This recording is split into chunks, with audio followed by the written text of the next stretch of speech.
There we go. AJ insisted that there be a short delay between dying and reloading in order for the music to play. But yeah.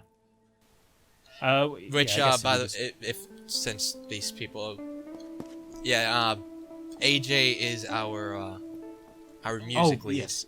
Just to give reference to the person that we're talking about. Indeed. Anyways, I'll leave those there for right now. We'll get to them later. Anyways, moving on from the baseball bat is the combat knife. Again, not much to say about it. I mean, it's a combat knife. And the sounds on it are a bit broken as well because I didn't have a chance to fix them. Oh, actually, we're using a different system beforehand. Since so, I was doing it with the other one, just to bring back the baseball bat, this was again created by our 3D team lead. Just to put that out there. You can probably see it better if you zoom out a little. Since. And you can see properly what the sort of transitions between the swipes as well if you're in third person. And you've got power attacks as well. If you hold down the button, then it will do a big swing. Yeah. Anyways, this was created by our 3D team lead. No concepts necessary. And this was created by one of our 2D members, Whatpain. And the model was done by Mr. Jimmy. This is just a combat knife. Shanks people. Get into that prison cell. Very stabby.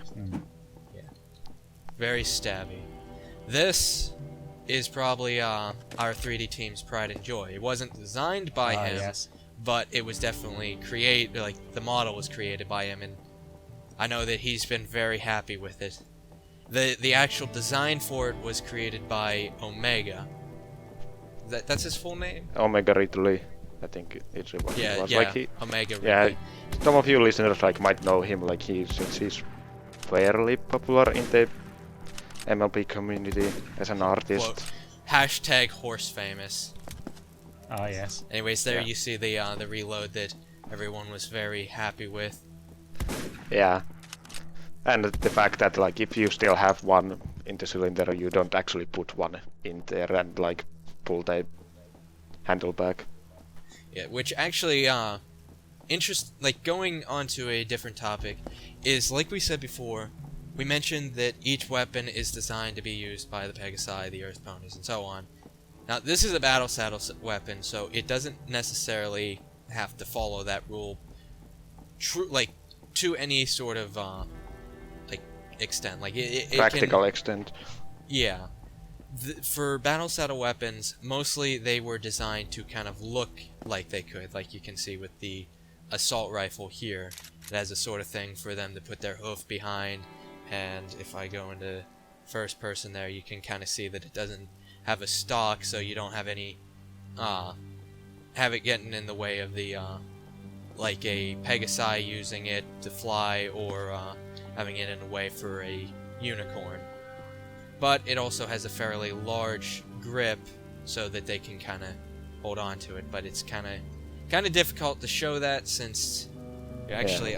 Basically our reasoning is that anything that you would normally consider two-handed weapons, they will be mainly used in battle saddles, but we have tried to make them look so that in theory you would be able to use them, if you were in a situation where your battle saddle broke down and there was an enemy in front of you, you would be able to use it as a last resort, and not be completely just waiting there for to die. It will not be something you will just be very efficient with, or be able to go in continuous fight.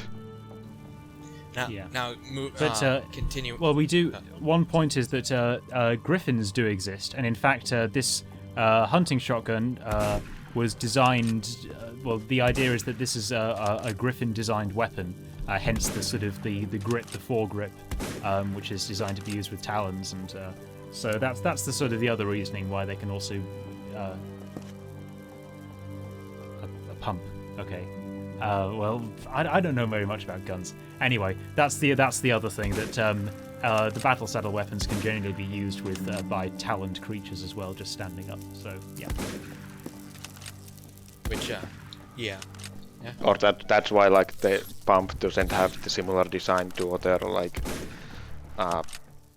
the assault rifle, for example. Since it was mainly designed by Griffin, so they would not have paid as much attention to that fact. Now, another thing in terms of Griffin weapons is actually the look of it.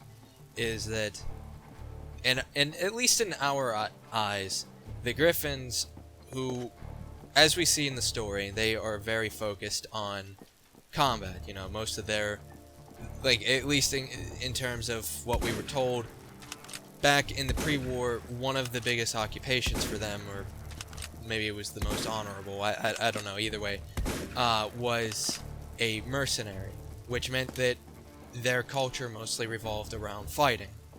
Now, whether or not you agree with that is honestly up to you, but the idea is that because they focus so much on fighting, or at least going into an occupation that revolves around fighting, that they like to make sure that they do it in style.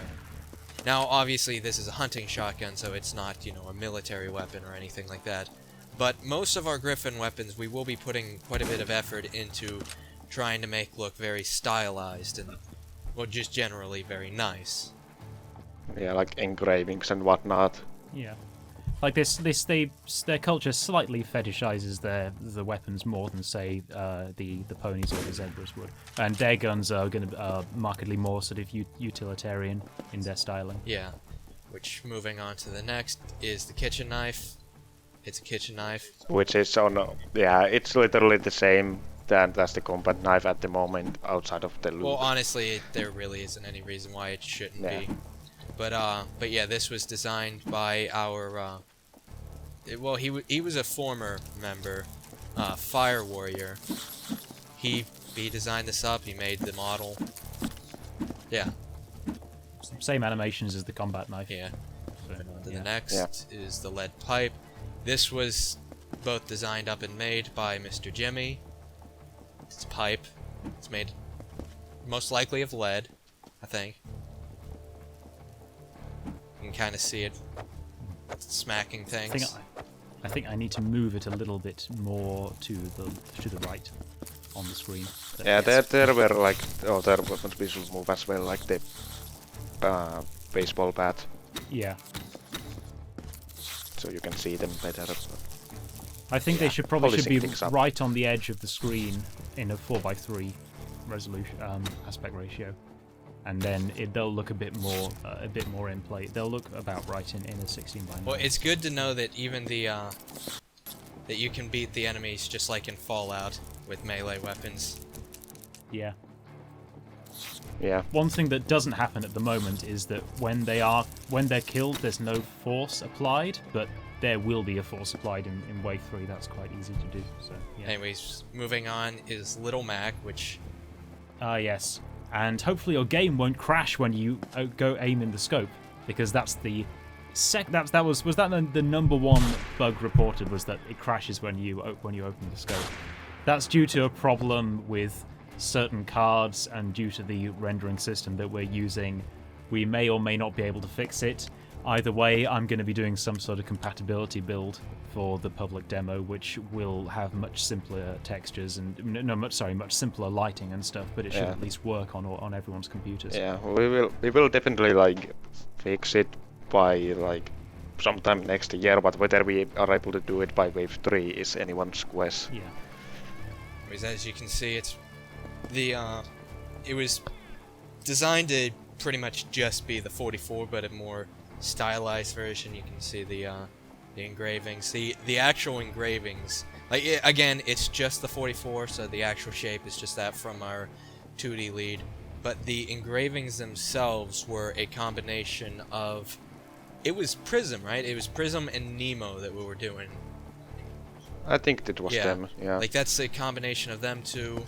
You can't really see it because of the angle, but actually both on this and the 44, there's actually a little medallion on the front of it. On this, it has Applejack's cutie mark, and on the 44, it has the Iron Shot insignia on it. But there really isn't. Well, actually, wait. Maybe if I might be able to get it if it turns. No. No, you're not. I think if you orbit, you should be able to do it.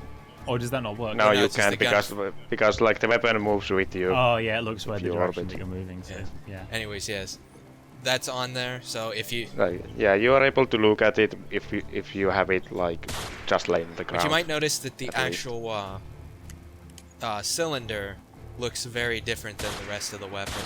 That's actually because of the fact that even though this weapon is stylized, you know, Applejack went off, had some gunsmiths and to design this up and make it, well, actually getting a bunch of cylinders created for it wouldn't be very practical. I mean, even for other weapons, you tend not to really do too much to the magazines or the clips or whatnot, simply because, well, I mean, you're just throwing them away.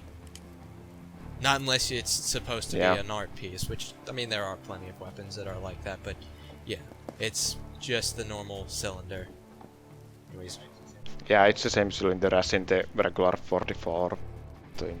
Since it is basically the same weapon, just that one has the scope. And like, before you continue on, like that was another thing that like people actually liked about quite a lot was the fact that like we don't have a separate blacked out like screen and just have the aiming reticle in the center for the scope, but it is actually in the scope itself, and you are able to still like see around the weapon. Yeah, the dual rendering thing, which is reasonably performance intensive. I should point out. Basically, it involves a separate camera, and then you have what's called a render texture right at the front of the scope. It's a really cool effect, but quite expensive. So yeah, it should be. Yeah, it's fine on modern systems, and it's also something which Call of Duty Ghosts does, and I think Modern Warfare 3 as well, but I'm not entirely sure. Yeah, and they were making a huge deal about it. Don't mind and it's me. actually quite I'm easy just, to do in Unity. Don't mind me. I'm just raking the ground right now. Oh yes. Yeah, but yeah, like it's not perfect yet. We still like for example, like at the moment there isn't any zooming in closer to the scope, which makes it a bit hard to see. Yeah. And other like related polishing issues that were there at one point, but then because of some refactoring and other stuff, like were kind of like forgotten to add back in. And also we will probably make it a bit blurred, like around the weapon, like if you are looking through the scope. Yeah, but yeah. Anyways, moving on, you can see the Rake here, which is an amazing weapon. It's a Rake. And it has no draw animation either, which is why it sort of suddenly appears in view. Which, I'm not really sure what the deal with that is. I think that the heavy attack involves it really spinning quite far out. I mean, if you look at it in third person, you can see how it does it. It's like a big spin around the head. So yeah. I mean, I kind of like the idea of making mundane weapons sort of unreasonably powerful for what you think they should be. So I don't know. I don't know if it's gonna be unreasonably powerful, but like personally at least I like the animation. Like since we have telekinesis, we might as well like try and do cool stuff with it. Yeah, it's just kind of off, but either way. It looks much better from third person than it does from first person. The big twist. So I don't know. Maybe the dual camera system that we've got planned might alleviate that somewhat, but I don't know. Maybe. Anyways, the actual person that designed and made this was Butter Crumpets. I'm pretty sure it was either Butter Crumpets or Daniel. I honestly can't remember which, but yeah, it was one of them. I actually think it was Daniel now that I think of it. Oh wait, no, I think he made the shovel. Anyways, it was one of them. This is the security baton. This was actually created by our 3D lead, Naka again. It's a, for those that are wondering what the deal with the shaft is, it's actually a coil baton. That means like you can kind of see it right there, how it kind of wiggles. Again, it's because it's made of coils. The whole idea is that it's kind of using the well, yeah. It distorts so that it transfers more energy into the target but causing less permanent damage. I think something And like that. and it has a less chance of like breaking on itself because it's flexible. Found the attack range for them. Yeah, the Radroach attacking is really, really hacked in, so yeah. Anyways, don't stretch it too much. Again, this is our another weapon that I made, the short-barreled shotgun. Now, I know that some people actually commented on why it's even called the short-barreled shotgun whenever it could just be called the sawed-off or the sawed-off shotgun or something like that. The idea is that, well, you can't really take a shotgun and saw it off and then make it into a mouth-held weapon. Like, it just wouldn't fit. I mean, you can kind of see how small it is. I mean, you can't really shove all the little parts and whatnot from a real a normal two-handed shotgun into something this small. So the idea is that this was a personal defense weapon, and that it wasn't really meant to be a well, it's not a sawed-off. It's just, well, a short-barreled shotgun. Something that was like in. Yeah, it was designed to be short. Yeah, in their universe, there's no reason for them to take a big battle saddle shotgun and then saw half of it off and then have it be less useful in a battle saddle. And similarly, there's no reason why they would make a mouth-held weapon which is really long, because it would be ridiculous. They'd make them purposefully short because, for reasons, as Zach mentioned, for personal defense reasons. Perhaps the Griffins would do.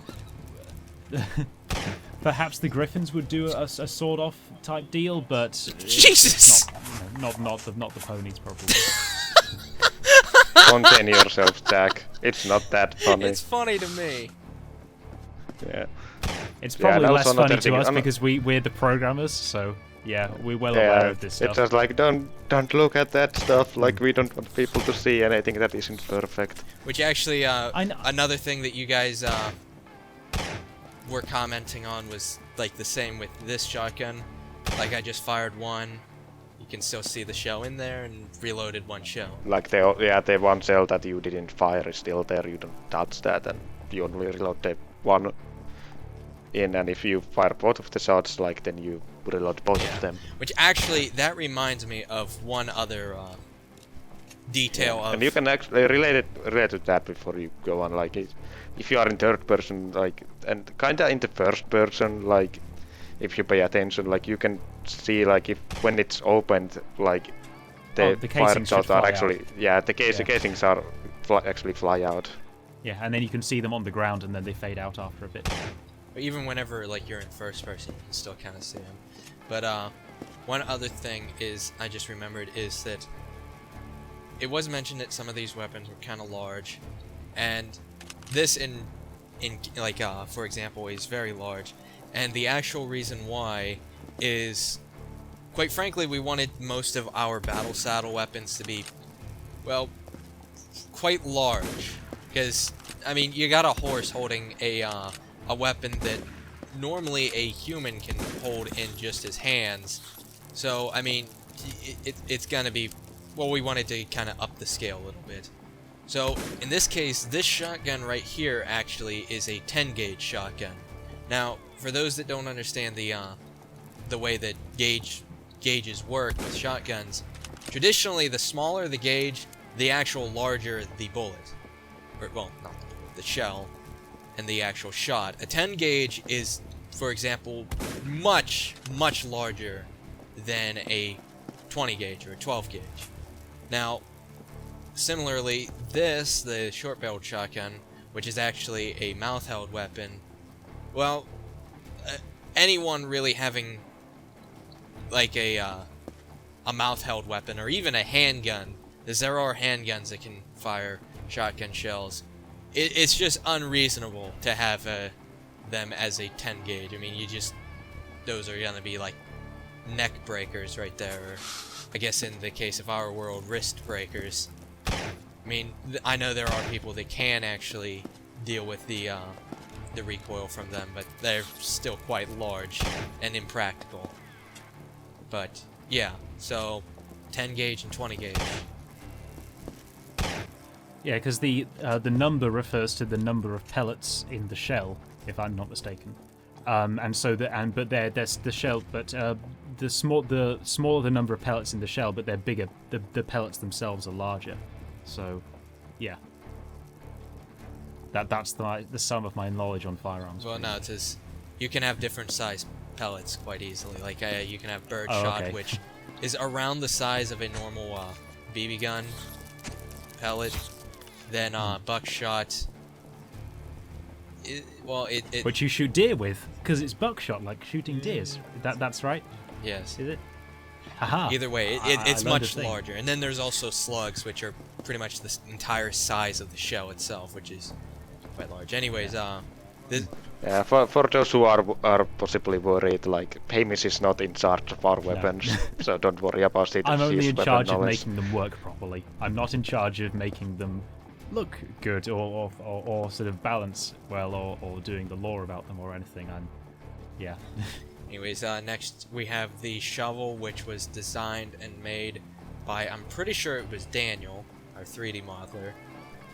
Most likely. Which you can kind of see that it does more of a chopping animation rather than a whacking animation. Although I think it... Yeah, the animation is still... The animations are still the same as with the Rake. No, they're different. Well, yeah, they're... They are?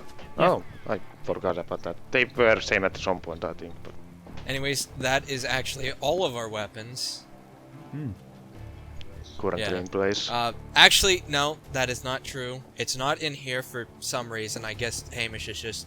I guess he hates it or is trying to hide it. But there's actually one other weapon that, again, isn't in the game, or in this demo, and it's probably one of the best and most powerful weapons. The plunger. Yes. I wanted that to be in there, but we don't have any animations for I it. could have sworn there was animations for it. No, we never had animations. The object because, like, exists. I was almost considering object putting exists, it but in. it was never made as an animation. Yeah.